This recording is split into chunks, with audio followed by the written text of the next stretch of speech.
a minha gravação aqui. Bom, então nessa parte do tubo giratório, tá? A gente consegue ter aí melhor nitidez quando se faz uma radiografia. Então a gente tem aqui, para se girar o anodo, a gente tem um rotor, tá? Que ele faz esse processo para girar o anodo. Um suporte para segurar essa base giratória, tá? O vácuo que fica dentro aqui da ampola de vidro, né? E aqui o cátodo aonde sai os elétrons direcionados ali para o alvo. Então os raios-x eles são emitidos do alvo em todas as direções, né? Então quando ele vai para os elétrons saem em direção ali para o anodo, tá? Então os elétrons eles saem naquela direção, tá? E aí dali em diante eles são espalhados para onde? São espalhados ali para a região divergente do feixe, tá? Então se você olhar bem a parte do anodo, ele tem algumas características que o anodo ele não é reto, a base do anodo, tá? Ele tem uma angulação para que o feixe, quando ele saia do anodo, ele saia na forma divergente. Então esse fato, a ampola é feita então de vidro pumbrífero, então por isso que eu falei para vocês que aguenta altas temperaturas, tá? Exceção de uma pequena área denominada de janela, que é por onde vão sair os fótons de raio-x, tá? Então uma carcaça metálica envolve então a ampola, conforme a gente viu, né? Protegendo-os de choque, e apresenta uma abertura circular na parte inferior para a saída do feixe útil. Então, aquele primeiro pacote de radiação que sai do equipamento, tá? A gente chama isso de feixe útil da radiação, tá?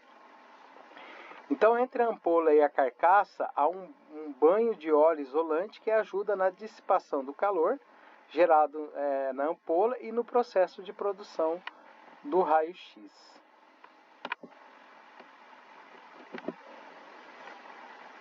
Então, o cátodo, o cátodo, né, cada pessoa fala mais ou menos de forma diferente, ele é o polo negativo que é responsável pela liberação dos elétrons que vão se chocar no anodo, tá? Que é o polo positivo, que aí, com isso, é produzido os raios-x.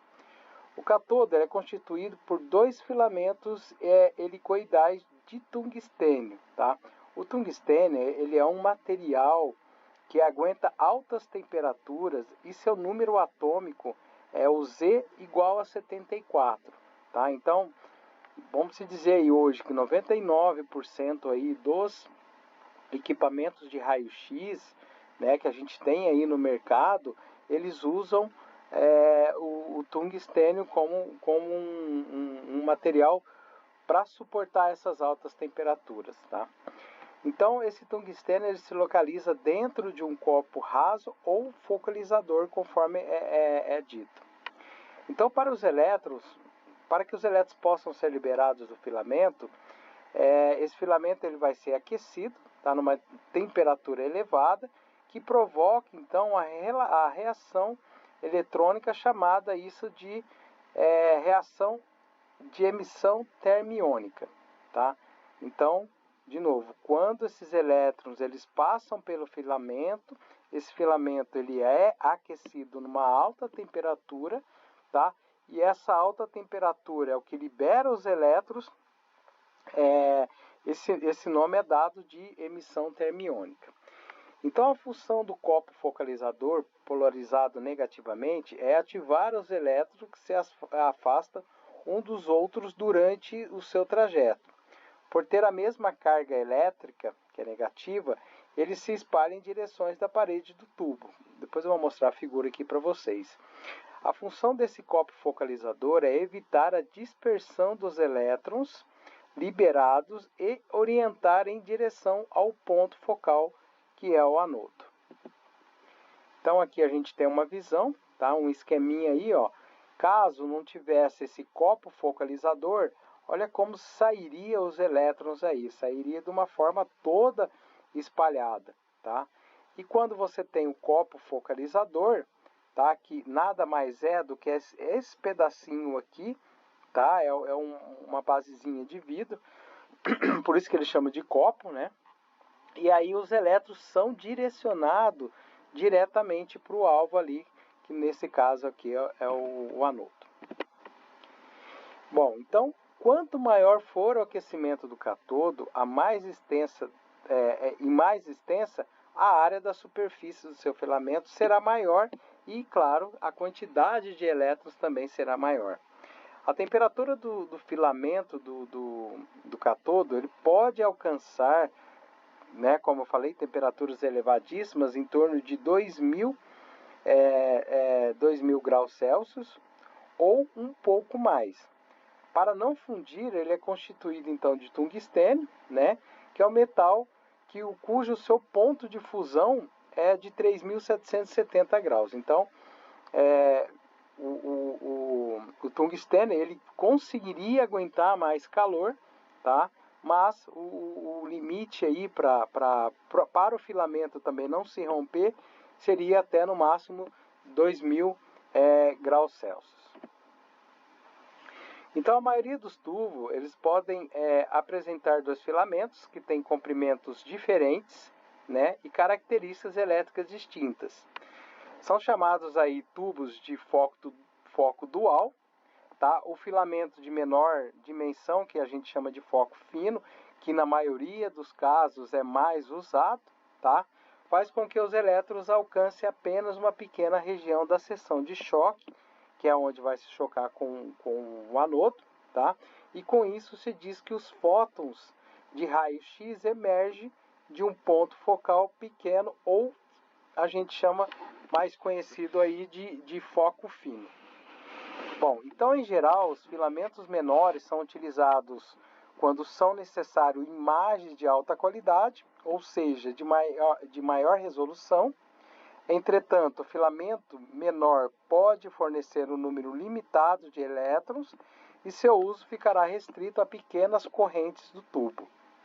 Quando há necessidade de correntes maiores e tempos de exposições mais curtos, devem ser utilizados então o chamado aí foco grosso, ainda que este forneça pontos focais maiores, com menores possibilidades de detalhes na imagem. Então, notem o seguinte, que o foco fino ele tem uma restrição, tá? Para você ter uma qualidade da imagem, tá? E o foco grosso, que é o outro filamento, também tem uma restrição, tá? Porque se você usar o foco grosso, a imagem ela sai uma imagem um pouco mais, vamos se dizer, embaçada, tá? Mais fosca, diferente da imagem quando você faz ali com o foco fino. Então essa diferença aí, às vezes para o radiologista é uma diferença grande. Então o ideal, por isso que eu falei para vocês, né, que a maioria dos casos todo mundo usa aí o foco fino, na maioria dos casos, né.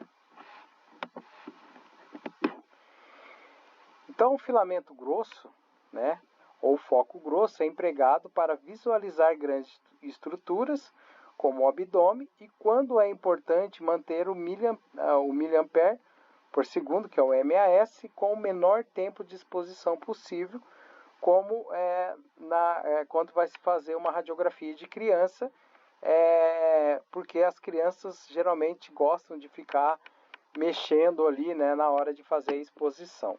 E isso, quer queira ou não, é ruim, tá? Então, a maioria dos filamentos tem um comprimento entre 10 milímetros e 15 milímetros, com espessura variando em foco fino de 0,3 milímetros a 1 milímetro e o foco grosso de 1 milímetro até 2 milímetros e meio.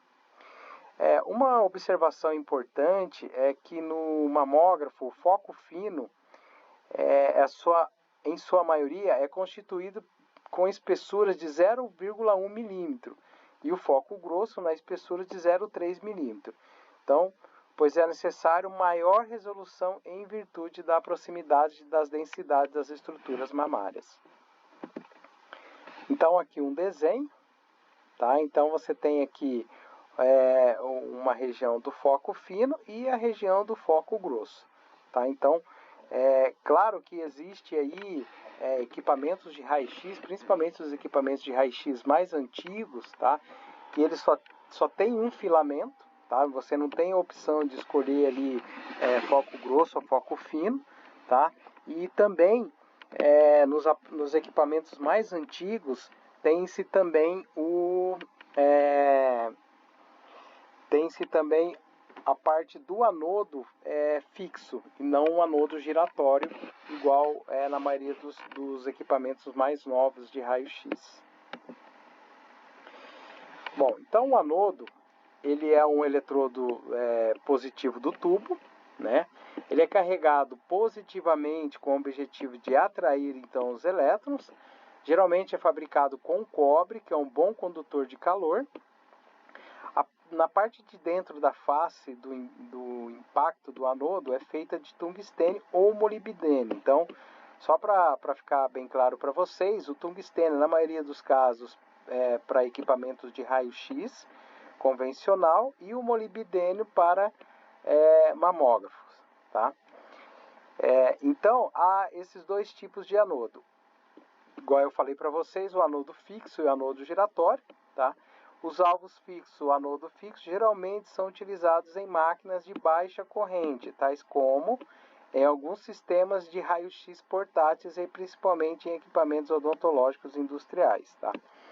Em alguns casos, como eu disse para vocês, tá? O anodo fixo também é muito usado antigamente, tá? Então, equipamentos mais antigos existe aí, então, esse anodo fixo. Que, claro, que vai dar só um tipo de imagem para você, tá? O anodo giratório ele vai te dar uma outra qualidade em relação à imagem que você quer fazer. Então, os tubos com anodo giratório são comuns em equipamentos de alta corrente, tá? Por isso que dá uma imagem melhor, e geralmente utilizados em radiodiagnóstico. Sua forma é um disco com diâmetro de 70 mm a 200 mm e suas bordas são cortadas de forma de bisel, tá? Que é uma angulação, tá? Que existe ali no anodo. O tubo de anodo giratório foi criado com o intuito aí, então, de aumentar as resistências do anodo ao calor. Os anodos giram durante a exposição radiográfica, oferecendo aí uma nova superfície de impacto para os elétrons. Então, dessa maneira, a área de interação não se concentra somente em um único ponto, como é o caso do anodo fixo, como eu falei e como eu comentei isso com vocês, tá? Permitindo melhor a dissipação térmica, menor dano ao tubo e a utilização de correntes bem maiores. Então, com isso, obviamente, você vai ter uma qualidade da imagem muito melhor do que com o anodo fixo. Então, aqui um exemplo aí para vocês de anodo fixo, né? Somente um alvo é constituído de tungstênio, então você tem o catodo, né? Que só tem um filamento ali, e o anodo, que ele está na outra parte aqui, tá? Essa outra parte aqui, que é a parte que vai receber os elétrons. Então, o anodo, a habilidade do tubo de raio-x é alcançar altas emissões de raio-x e é limitada pelo calor gerado no anodo. Assim, o propósito do anodo giratório é dispersar o calor produzido durante uma exposição sobre uma área, sobre uma radiografia extensa, né? No caso, um exemplo, um tórax. A temperatura da ampola ela pode aumentar dependendo do número de rotações do anodo. Na maioria dos equipamentos, a capacidade de rotação gera de 3.000 RPM, rotação por minutos, tá? Ou podendo chegar até 10.000 rotação por minuto. É uma velocidade muito grande. Então, o anodo giratório é controlado por um motor de indução magnético que se divide em duas partes, rotor e estator, que são separados por um invólucro de vidro, tá? Quando você vai fazer uma radiografia, você vai pegar na pera ali e vai acionar o feixe, o que acontece nas vezes? Quando você dá o primeiro passozinho ali na pera, você já escuta o anodo ali girando, tá? Ele faz um som bem característico, assim, como se fosse uma turbina de avião, quando o avião vai decolar. E depois, quando você dispara o feixe, né, naquele milésimo de segundo, e você solta a pera, ele automaticamente ele vai perdendo ali a sua velocidade, né? No momento que você solta a pera, né, já não tem mais radiação, porque você já interrompeu o cátodo, já interrompeu o filamento, tá? E aí não se gera mais raio-x, tá? Então é um processo muito rápido, né? Bom, então o anodo giratório ele é controlado, igual eu já falei, né, por um motor de indução magnética, que se divide então nas duas partes, né, no rotor e no estator. O rotor ele se encontra na parte interna do invólucro, tendo a forma de uma haste sendo constituída de barra de cobre e ferro. Já o estator consiste em uma série de eletromagnetos distribuídos igualmente em torno da parte de menor calibre do invólucro e se encontra fora desse contexto. A intensidade do feixe de raio-x produzido quando os elétrons interagem com o anodo é altamente dependente do tipo de material que é feito o anodo. Quanto maior o número atômico, que é o Z, tá? Maior a eficiência de produção do raio-x. Então, como eu falei para vocês, o tungstênio ele aguenta altas temperaturas, né? Igual a gente viu lá que ele chega até 3.370 graus, quer dizer, uma temperatura que a gente não tem nenhuma dimensão para se basear, né? Então, se você for ver na tabela periódica, o Z, que é o número atômico dele, é igual a 74. Tá? É bom frisar isso porque eu já vi em provas de concurso que o pessoal pergunta, né, qual é o valor do número atômico do tungstênio, tá? Ou às vezes eles põem um número ali, né, e pede para você dizer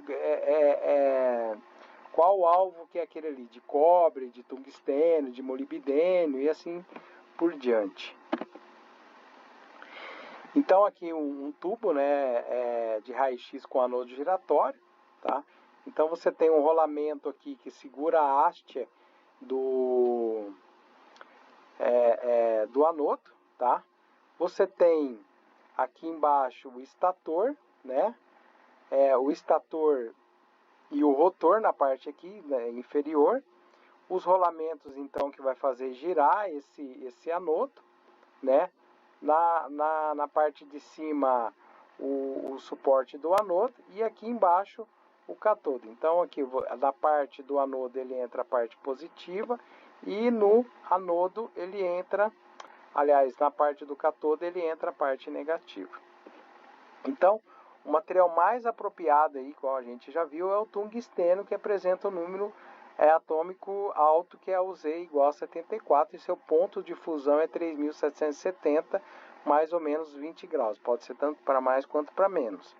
Que é uma boa condutividade térmica, né? Que é semelhante ao cobre. Bom, então existe aí também dentro da região ali do cabeçote, a gente tem o ponto focal, tá?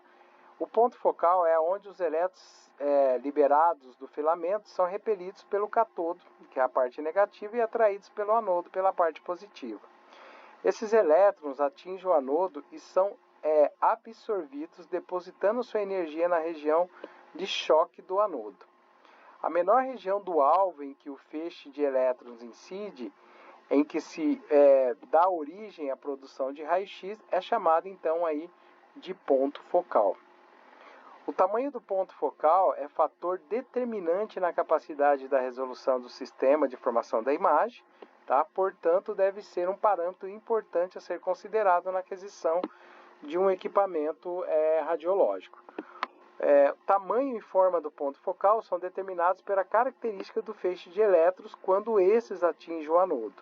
Essa forma ela é então determinada pela dimensão dos aspiralos do filamento de tungstênio, pelo formato da capa focalizadora e pela posição de filamento da mesma. Tá? Então, se algum dia vocês forem administrar uma clínica e o dono da clínica perguntar, olha, qual é a sua sugestão aí para se adquirir um equipamento de raio-x? Então, uma das formas determinantes aí seria em relação ao ponto focal. Então, quanto menor a área focal, mais nítida será a imagem radiográfica.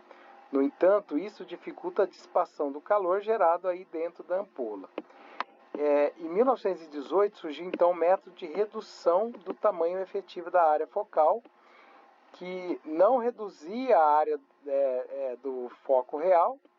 A face do alvo é colocada em um ângulo entre 15 e 20 graus em relação ao catodo. Então isso significa que a geometria entre a superfície do anodo e o feixe de elétrons não é perpendicular. Então, graças a essa angulação, a área focal projetada efetiva diminui sem alterar as dimensões da área focal real. O ponto focal real é a área na qual os elétrons vão se colidir. E o ponto focal efetivo, por sua vez, consiste na área situada na direção do feixe útil. Então, dependendo do ângulo do alvo, pode haver uma grande área de impacto com pequeno ponto focal efetivo. Então, devido à angulação do alvo, o ponto focal projetado é menor que a área atingida pelos elétrons no anodo. Então, por causa dessa angulação, fica evidente que o tamanho do ponto focal efetivo, ou aparente, é consideradamente menor do que o ponto focal real. Então, os tubos mais novos, com pontos focais de 0,3 milímetros, podem utilizar um ângulo aí, mais ou menos até 6 graus. Tais ângulos permitem o emprego de maiores áreas do alvo para o bombardeamento de elétrons no ponto focal. Com maior dissipação de calor, ele permite ainda também alcançar um pequeno tamanho do ponto focal efetivo. Então aqui nós temos uma imagem, tá, mostrando aí o corpo metálico que faz o giro, tá? Então se você olhar aqui de frente aí para o anodo, você vai ver a parte em que é gerado o foco fino, tá? E a parte que é gerado então aí o foco grosso. Tá? Então a gente tem duas formas aí de ver. E nessa visão lateral, você já consegue ver a angulação de ambos os focos. Tá? Naquela angulação que eu falei para vocês, entre 15 e 20 graus. Então, do ponto de vista prático, há um limite para descrever o ângulo do anodo, que usualmente não é menor do que 15 graus para as radiografias em radiodiagnóstico, a 1 metro de distância. O tamanho do ponto focal é tomado em termos do ponto focal aparente ou projetado. Comumente, geralmente são empregados os tamanhos de 0,3, 0,6 milímetro, 1 milímetro, 1,2 milímetro e vai até 2. Então é importante lembrar que quanto menor o ponto focal, melhor a resolução da imagem e maior o aquecimento do tubo. Bom, já o resfriamento do anodo é uma parte importante que é importante frisar, tá? Nada mais do que para evitar a evaporação dos danos na superfície do anodo, no ponto de impacto e em virtude da alta produção de calor gerada na frenagem dos elétrons. E com isso, a preservação da aspereza do metal, e é imprescindível um resfriamento eficiente ali no anodo. A ampola e os transformadores são circundados por óleo, para poder segurar esse calor, tá? E o calor então é absorvido no interior da cúpula, que a gente chama em alguns casos aí de carcaça. O óleo, graças ao aquecimento provocado pelo calor, sofre expansão. No cabeçote há um espaço destinado a conter esse aumento de volume, que trata-se da câmara de expansão. A carcaça, então, corresponde ao invólucro metálico revestido internamente de chumbo. No seu interior é colocado, então, o tubo de raio-x e imerso em óleo de isolante e sua refrigeração. A carcaça do tubo de raio-x ela possui funções de proteção mecânica e elétrica do tubo, dissipação de calor e absorção da radiação extrafocal, e em alguns tubos que necessitam a dissipação de calor interna, pode-se utilizar um ventilador na cúpula. A circulação de água dentro de uma serpentina em contato com o óleo da carcaça e a circulação da refrigeração do óleo para resfriar aí o anodo.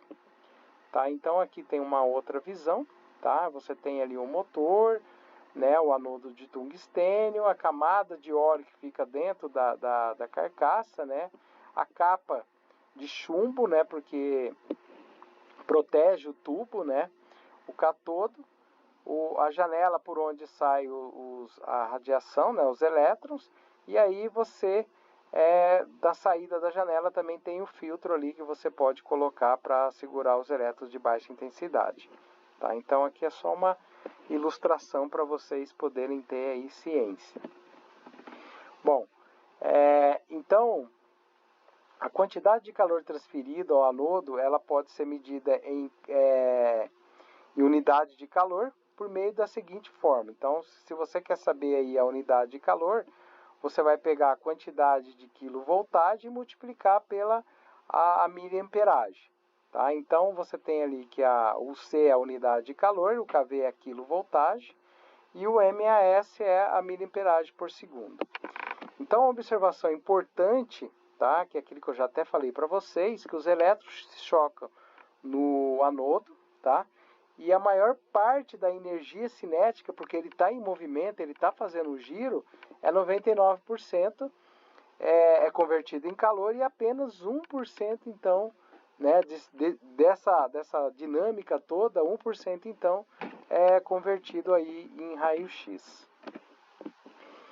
Então, quais os problemas que então pode ocorrer num tubo de raio-x? Tá? Isso aqui também é importante frisar para vocês, né? Um tubo de raio-x pode reduzir a sua eficiência ou até mesmo não gerar radiações em algumas situações. Primeiro, queima do filamento do catodo, tá? Ele pode ser rompido, né? Fusão do anodo pode ocorrer em função da produção de radiação com o anodo parado. O anodo também pode se rachar, então pode ocorrer em função de uma carga muito alta sobre o anodo, né? Para evitar esse problema, recomenda-se o aquecimento do tubo após um período de inatividade. Então, vamos supor, cheguei, eu sou o primeiro técnico a chegar ali, o primeiro tecnólogo a chegar lá na empresa. Então, você vai ligar seu equipamento vai estar em stand-by, né? E aí, do momento que ele parou para o outro dia, é importante que você comece ali com alguns feixes pequenos e vai aumentando a intensidade para você fazer aí o aquecimento, né, desse tubo. Então, ele recomenda, né, que o livro, na verdade, recomenda que esse aquecimento deve ser realizado com 3 disparos, iniciando com uma voltagem bem baixa e você vai subindo gradativamente aí o feixe de raio-x. Tá? Então, a gaseificação do tubo, que tem um gás também, né, que pode ocorrer após um longo período sem utilizar o tubo, tá? Geralmente finais de semana prolongado, tá? Ainda mais quando é em clínica particular, né? Que você para às vezes na sexta ou no sábado e volta só na outra semana, né? Então, esse tempo aí pode ocorrer isso. A metalização do tubo, que ocorre na evaporação do metal do anodo, que se fixa na parede do tubo, metalizando e ocasionando então a reflexão da radiação produzida. Alguns dispositivos restritores, tá? Os fótons de feixe de raio-x produzidos no alvo são, na maioria dos casos, poloenergéticos e polocromáticos, ou seja, são formados por raio-x com vários comprimentos de onda que constitui aí o seu espectro com várias energias, tá? Igual a gente, na maioria de vocês já conhece. O filtro e o colimador são acoplados no tubo de raio-x. Já o cone de extensão é um acessório opcional. A filtração refere-se ao processo de remoção seletiva de elétrons que se emergem do tubo de raio-x. A remoção tem a finalidade de absorver os elétrons de baixa energia presentes no espectro de raio-x. Então, diretamente, quando você vê que a finalidade é remover, né, absorver fótons de baixa energia, a gente se lembra sempre daquele aspecto do efeito fotoelétrico, que é predominantemente para baixas energias, né? Então a remoção tem a finalidade aí de absorver fótons de baixa energia presentes no espectro de raio-x, que tem maior comprimento de onda, né? Raio-x, que a gente chama de raio-x mole, e que não contribui na formação da imagem, apenas dá ali uma irradiação desnecessária ao paciente. A filtração é feita por meio de placas de material atenuante, né, denominadas chamadas de filtro, e de espessura variável, que geralmente metálicas, que são interpostas no percurso aí do feixe radiológico antes de interagir com o paciente. Os pacientes, os raios-x de menor comprimento de onda, ou seja, aqueles que apresentam maior poder de penetração, são conhecidos aí como raio-x duro. O que a gente chama de raio-x duro é o feixe duro, tá? Nada mais é do que aqueles elétrons que passam, que conseguem atravessar aí, no caso, os filtros, né? A gente chama esse de feixe duro, tá? Porque eles conseguiram passar, né? Então eles têm uma energia mais alta em relação àqueles elétrons que ficaram barrados ali no filtro. Tá? Geralmente esses filtros são feitos de cobre e alumínio, né? E assim sucessivamente.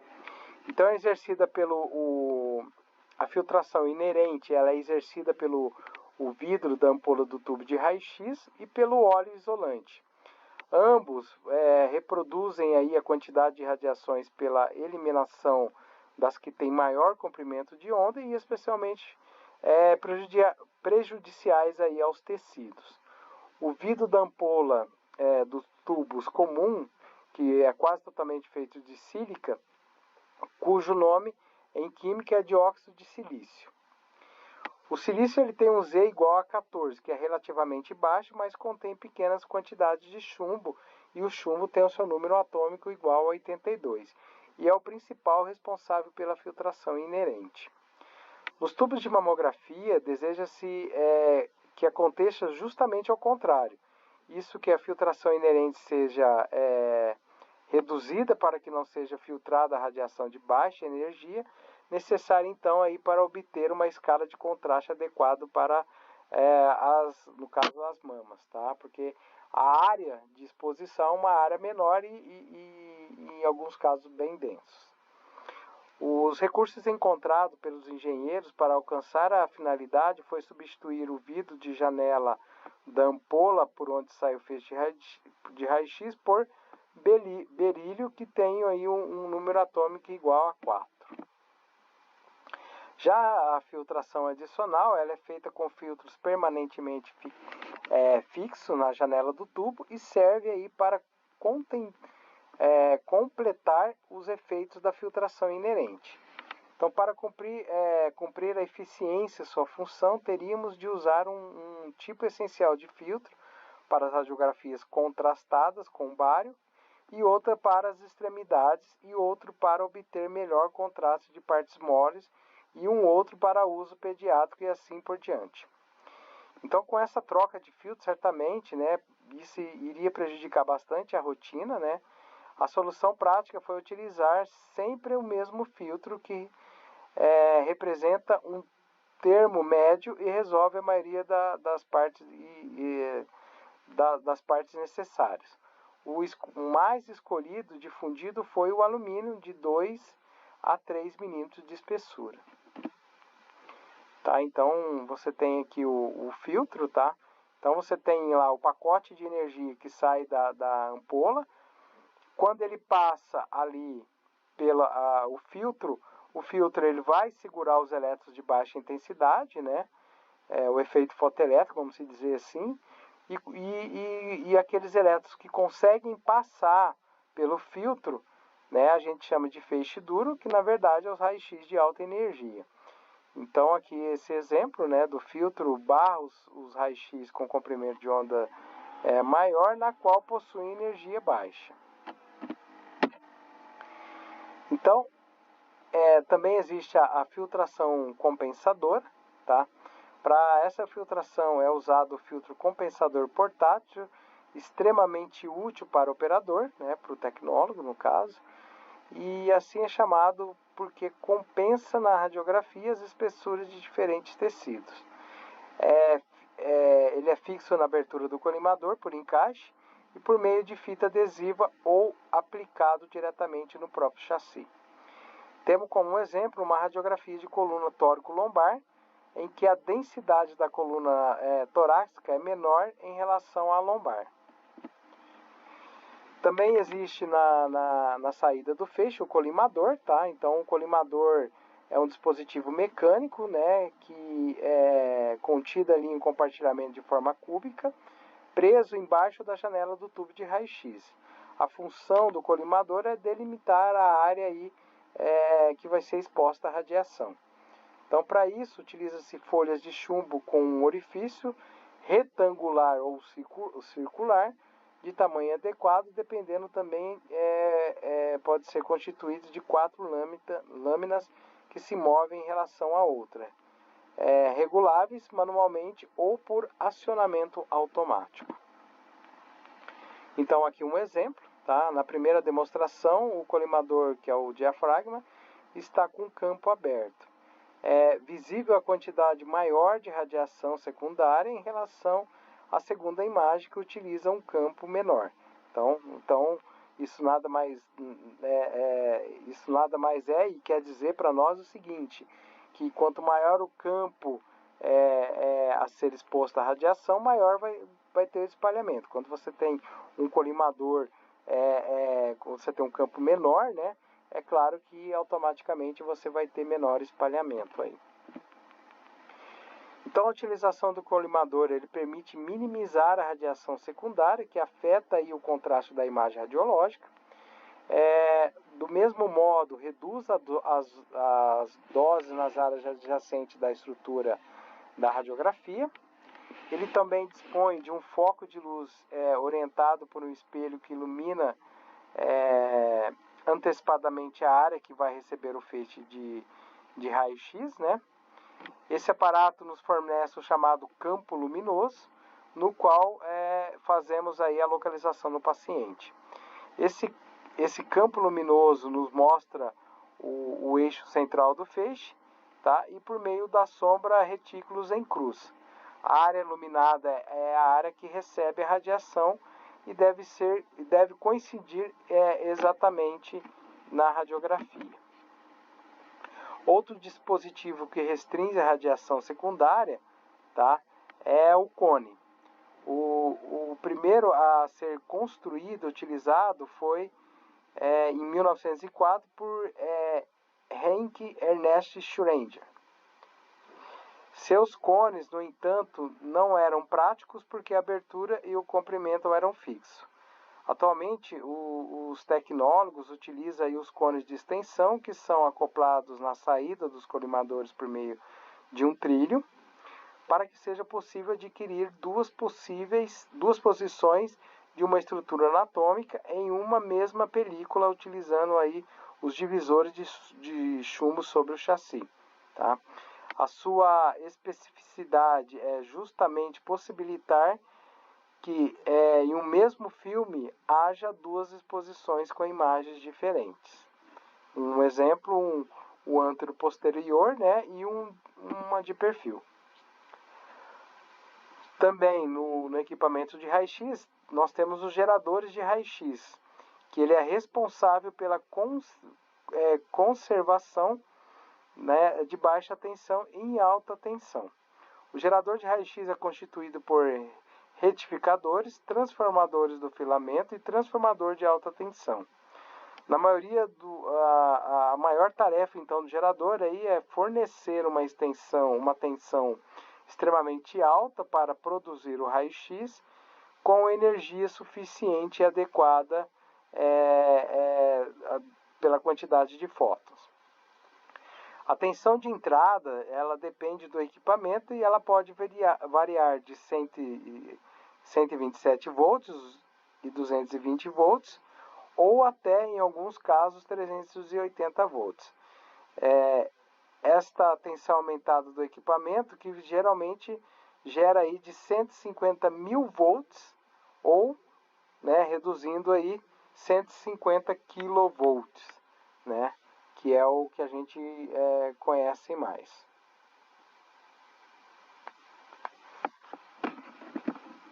Então aqui o gerador ele fica na sala, né, geralmente dentro da sala ali, num canto, né, e com isso você tem aí acesso, você tem acesso fácil aí ao gerador.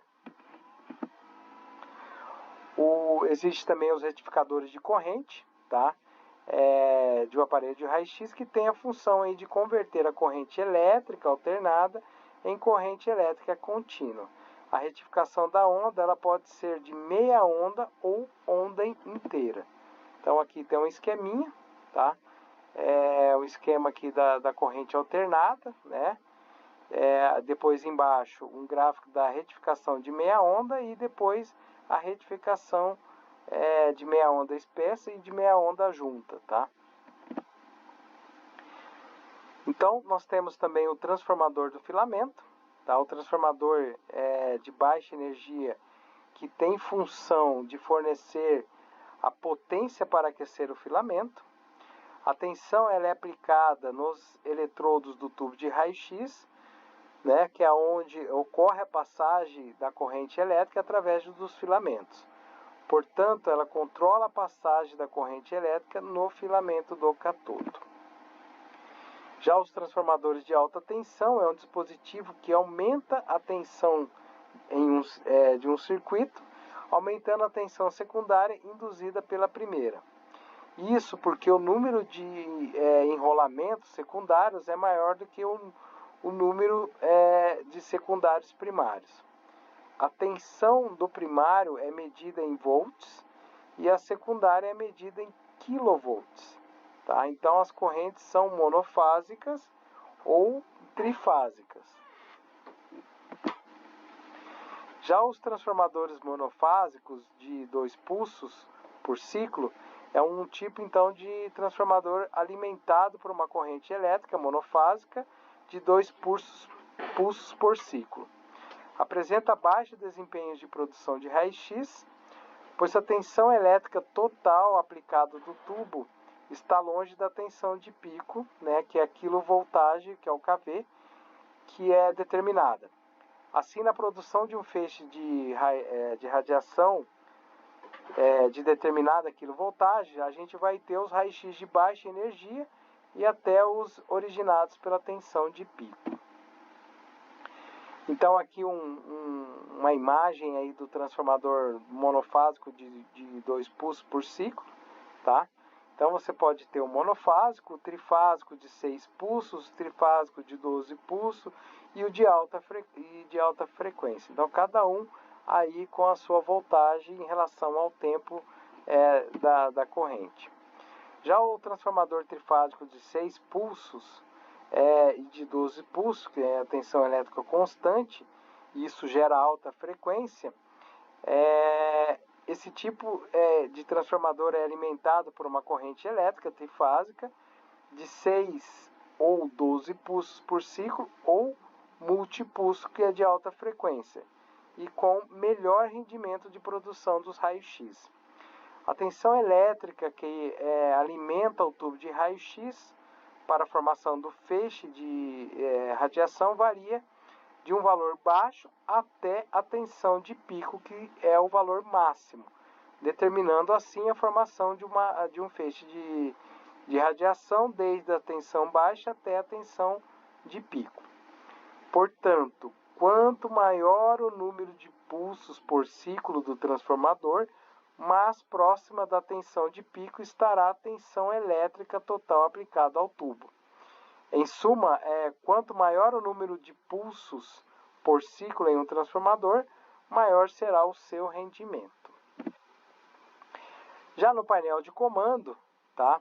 O painel de comando é um equipamento gerador de raio-x e é local no qual se comanda a produção do feixe de radiação que existe ali nele basicamente. Então, o que nós temos ali? O botão de liga e desliga do equipamento, controle de entrada de alguns equipamentos tem controle de exposição automática, né? Também o controle da tensão, né, que é no caso aí o KV. Temos também o controle da corrente, o MA, controle do tempo de exposição em segundos, que junto com a corrente, com o MA, resulta aí na miliamperagem por segundo, que é o tempo em que os elétrons vão ficar percorrendo o caminho até chegar no seu objetivo. E depois o controle do filamento grosso e fino, né, típico ali do catodo.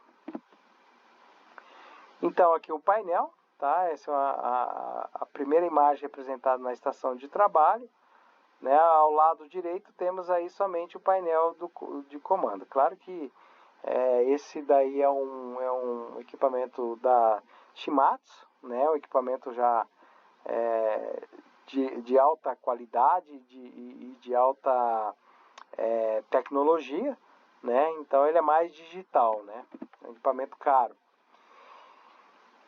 Então, com isso, nós temos também a tensão elétrica, tá? Que ela pode ser definida pela diferença de potencial, que a gente chama de DDP, entre dois pontos de um condutor. A unidade de medida é o volt e a tensão elétrica em um tubo de raio-x ela é medida em kV. Então, o kV nada mais é igual do que a 1000 volts, que é igual a 10 elevado à terceira volts, tá? A tensão elétrica, que é o KV, que determina a qualidade dos feixes de raio-x produzidos, basicamente, então, controla a capacidade de penetração do feixe de raio-x e, portanto, a escala de contraste de uma radiografia. Então, por esse motivo, a tensão é escolhida conforme a espessura da região a ser irradiada, radiografada, né? E quanto maior o valor da tensão selecionada aí pelo tecnólogo, maior será a capacidade de penetração do feixe de raio-x.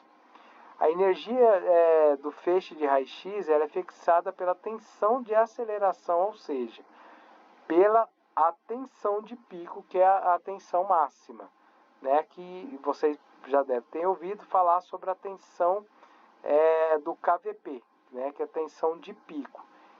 Que fica entre o catodo e o anodo.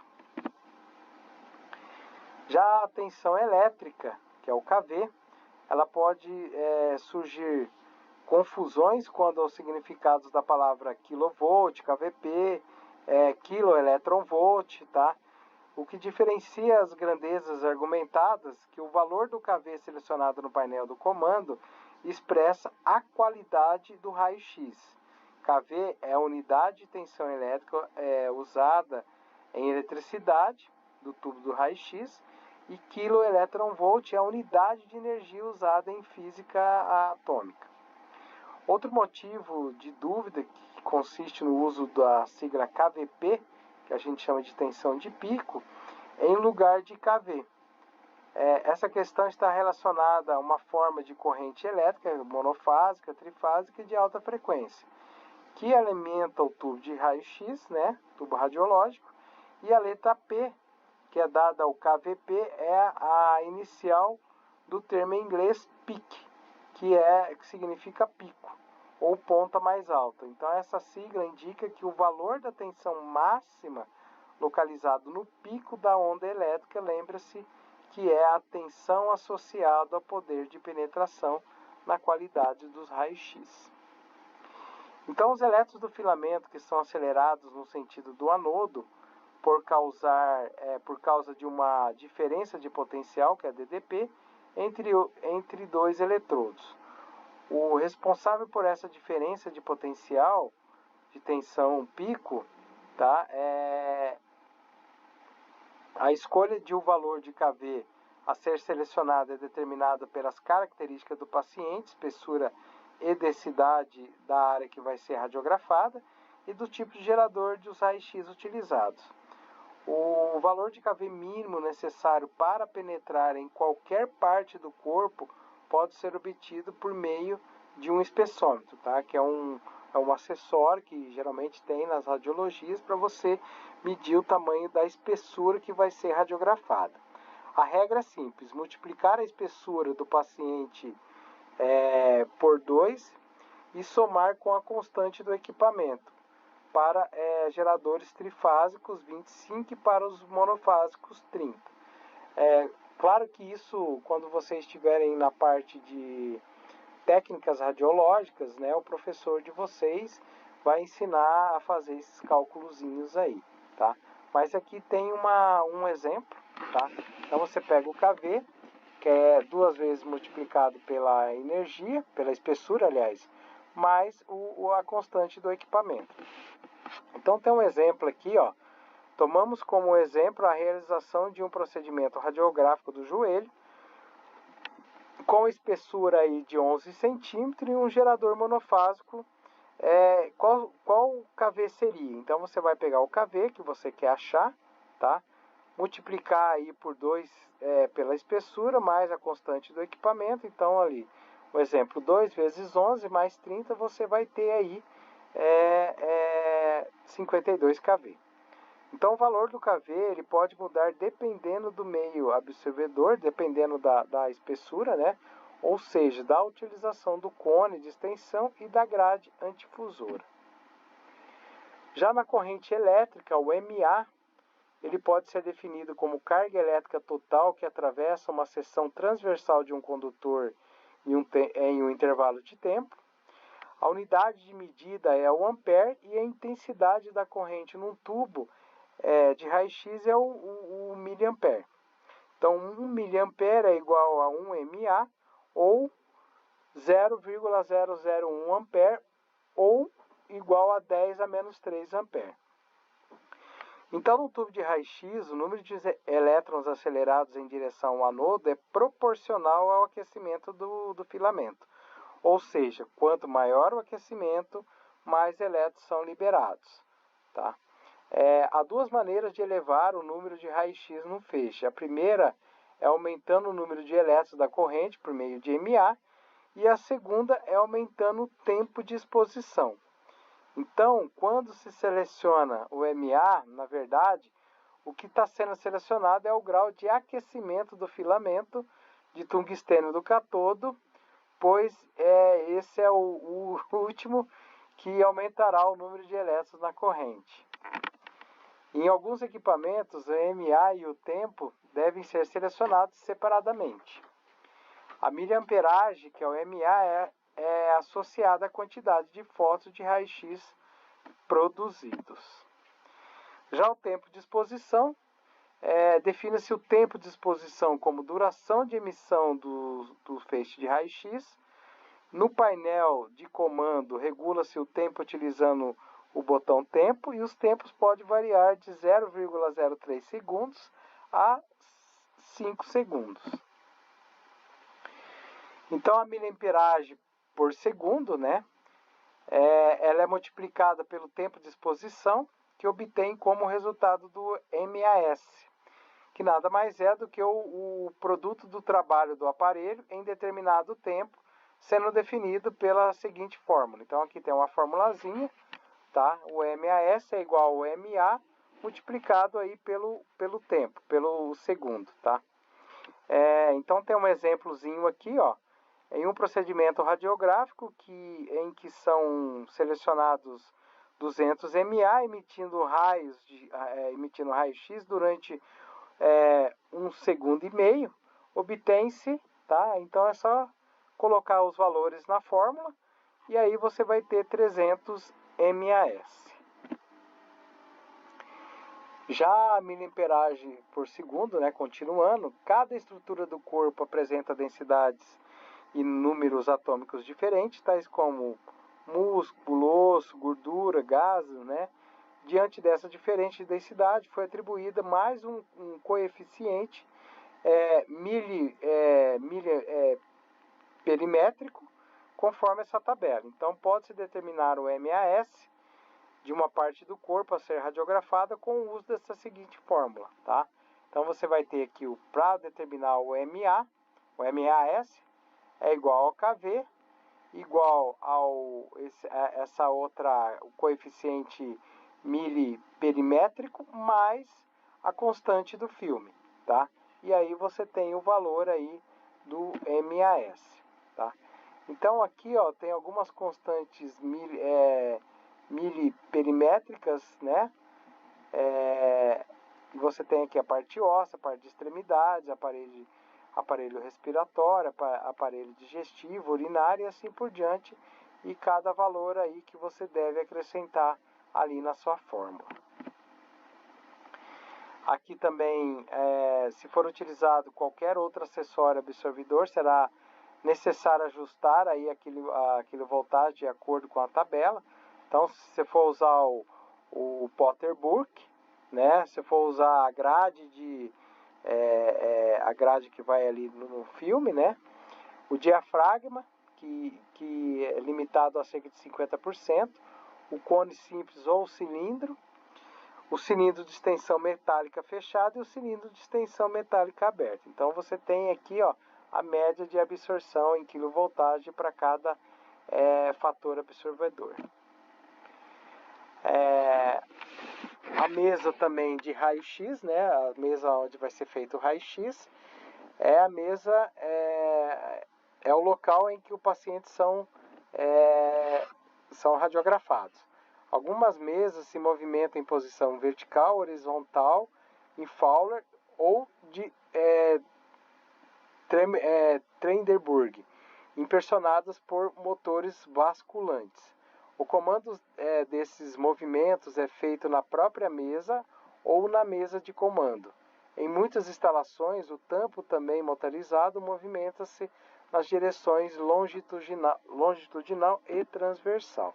Então aqui, voltando aqui, né? Aqui você tem a mesa na parte normal, na horizontal, né? Fixada no chão.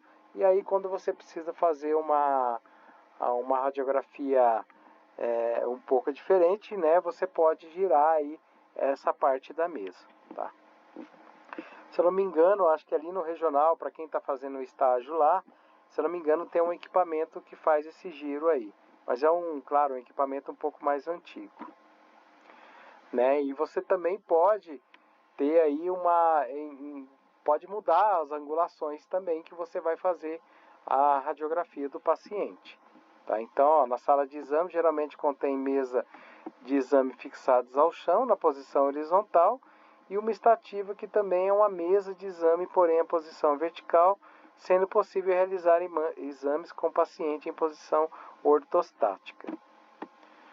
Aqui o book, né, que você também pode, tem vários modelos aí, né, que é onde geralmente se faz raio-x da região torácica. Tem também a grade antidifusora, tá? Que outro nome talvez mais apropriado seria grade antidispersora, pois sua função é eliminar a radiação dispersa. Outra denominação das radiações secundárias. Sua localização é entre o tampo da mesa e a gaveta, aonde vai o chassi. O uso da grade melhora na qualidade da imagem em radiografias por meio de remoção da radiação dispersa e indesejada. Uma regra geral afirma que as grades devem ser usadas para partes do corpo que medem em torno de 10 centímetros ou mais, ou que não são usados valores maiores do que 60 kV. Então a construção dela é uma placa composta por uma série de lâminas de chumbo retas e separadas por intervalos iguais, fixadas lateralmente umas às outras por um material transparente aos raios-x e montadas entre delgadas folhas de alumínio. A radiação secundária de direção oblíqua em relação ao plano das lâminas uma grande parte vai ser absorvida, tá? Então você tem aqui uma grade antifusora fixa, tá? E uma grade antifusora móvel. Então, em relação entre uma e outra, você vê aí a qualidade da imagem, né? A grade antifusora móvel tem uma qualidade muito mais elevada do que a de grade antifusora fixa. Então, a grade antifusora representa uma relação própria, exclusiva entre a altura da lâmina e o espaço entre uma e outra, denominada de relação de grade, que confere maior ou menor capacidade de absorver radiação secundária.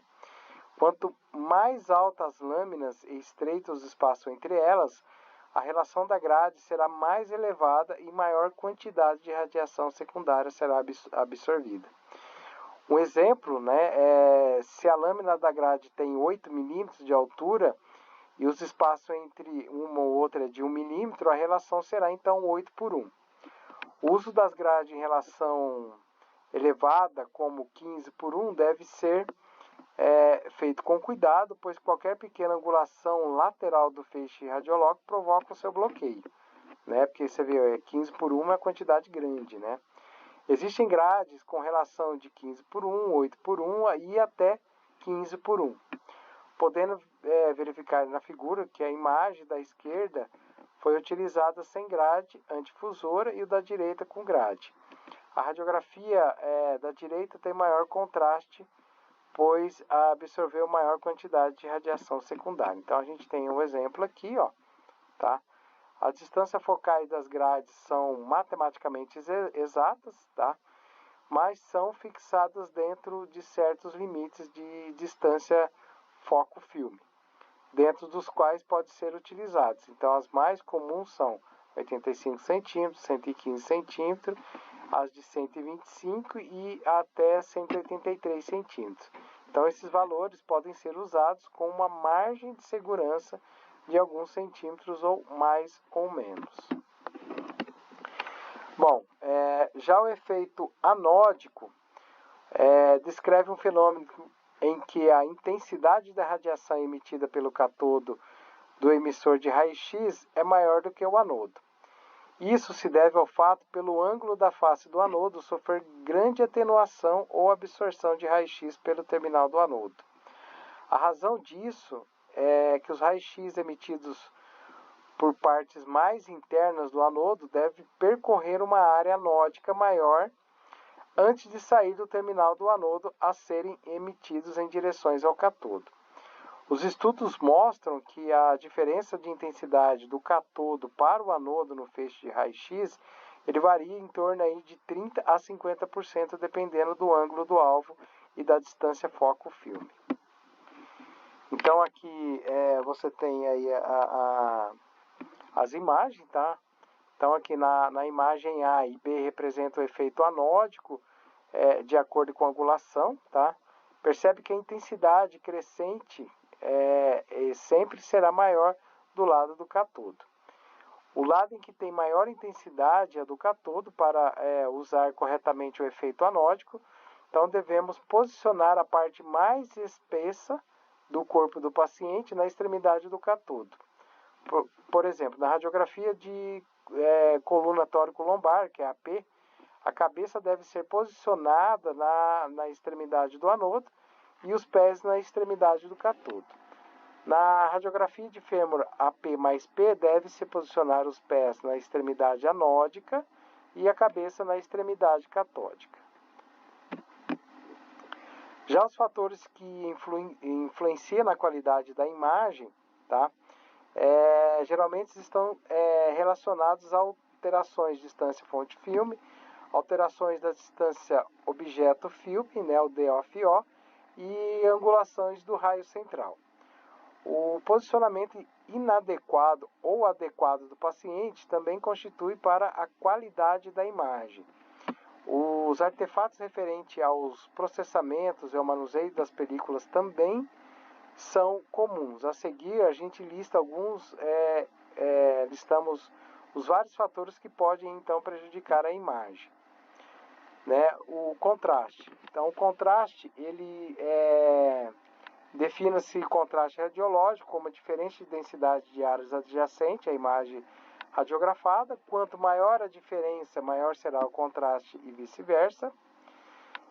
O contraste pode ser também descrito como uma escala longa ou uma escala curta, referindo-se à faixa de toda a densidade óptica, das partes mais claras até as partes mais escuras da radiografia.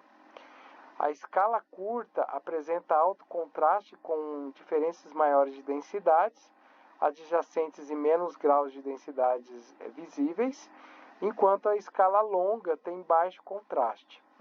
Então, para a produção de um contraste radiológico satisfatório, a possibilidade de visualização dos detalhes das imagens com mínima distorção é necessário, então, correlacionar corretamente os fatores KVI e o MAS, sendo um problema comumente enfrentado pelo tecnólogo.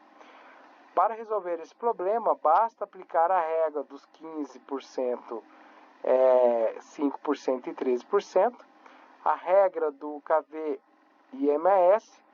Para 15% do aumento no KV, o MAS pode ser reduzido em 50%, resultando aí numa escala longa e de menor contraste, como está demonstrado nessa figura aqui.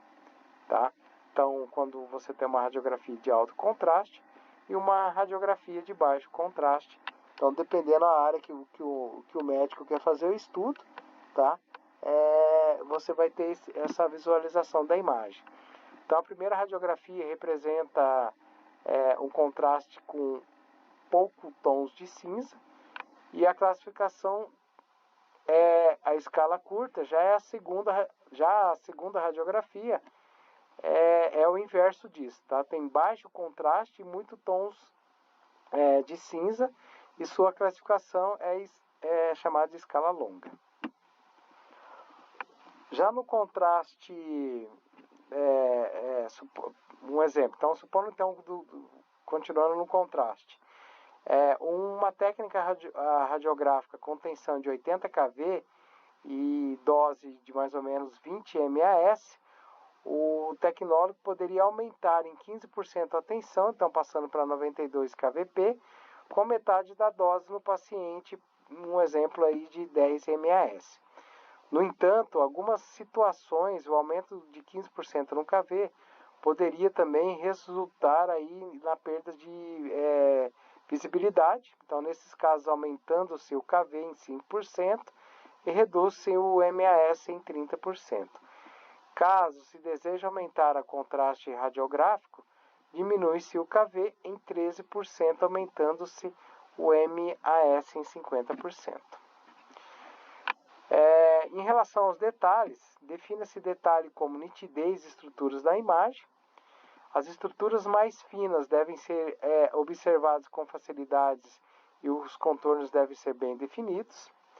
A falta de nitidez é frequentemente definida como borrão. O uso de ponto focal menor resulta em menor borramento geométrico, então fornecendo assim uma imagem mais precisa ou detalhada.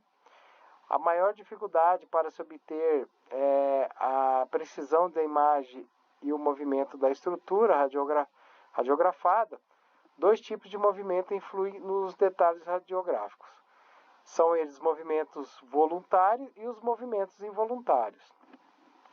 Os movimentos voluntários é provocado pela respiração ou pelo movimento das partes do corpo durante a exposição, e pode ser prevenido ou, pelo menos, minimizado pelo controle da respiração ou pela imobilização do paciente. O movimento involuntário ele pode ser identificado pela imprecisão ou pelo borramento localizado. Então, esse tipo de movimento é menos óbvio, tá? mas pode ser visto nas imagens de abdômen para identificação do borramento e dos limites dos intestinos. Os filtros, colimadores e grades antidifusoras são recursos usados então para melhorar o detalhe de imagem processada, mas não melhora aí a nitidez com a imagem apresentada em movimento voluntário com o paciente e quando o paciente se movimenta. Tá? Então você tem aqui um borramento, né, originado aí por movimento peristáltico, tá, do intestino. Então aí, como nossos órgãos estão se movimentando interiormente, então você tem um borramento aí nessa região. Depois o ruído. O ruído é um outro componente que compromete aí a capacidade de discernir a imagem de pequenos detalhes. Ele é causado pela flutuação estática do número de fótons de raio-x absorvidos em localizações específicas na tela intensificadora. Quanto menor o número total de fótons que são utilizados para fazer a imagem, maior será o ruído quântico resultante. O emprego dessa palavra ela pode ser facilmente entendido se a gente lembrar aí do ruído presente na imagem da televisão ou de um som de fundo que por suas vezes escutamos num aparelho de áudio. Distorção, tá? A distorção também define-se como representação equivocada do tamanho do objeto ou da forma quando projetada em um meio de registro radiográfico. No filme, um exemplo, né? Nossos órgãos não possuem formas geométricas fundamentais perfeitas, como esfera, cubo, cone, cilindro, e apenas se aproximam destas. A forma das imagens, por serem projeções sobre sempre certas perdas de fidelidade, a qual é denominada distorção. Outro fator do controle de distorção está relacionado ao alinhamento do objeto com o raio central. Então, isso se refere ao alinhamento do plano do objeto a ser radiografado em relação ao plano do filme. Defina-se magnificação como um aumento proporcional das dimensões da imagem radiográfica sem alterações de sua forma. Ocorre distorção na imagem quando a radiografia magnificada possui suas formas geométricas alteradas.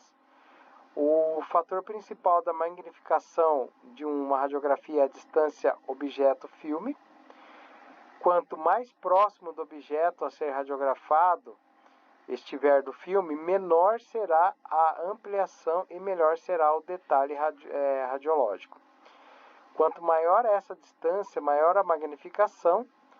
A imagem magnificada é muito utilizada na área da mamografia e que se usa uma plataforma para distanciar a mama do filme. Então aqui um exemplo, né, que no caso seria a penumbra, né, com um ponto local maior, mais penumbra, e um ponto local menor, menos penumbra. E é isso aí, galera. Tô aberto a perguntas, caso tiverem aí, tá? Alguma pergunta? Márcia, Milene, alguma pergunta sobre esse conteúdo? Deu para entender aí um pouco sobre os raios-x?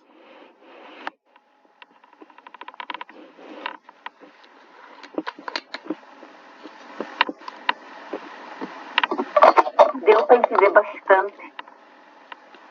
Ah, beleza, então. Bom, essa aula vai ficar disponível para vocês ali, tá? Eu vou transformar ela e depois eu passo para vocês ali no grupo, tá?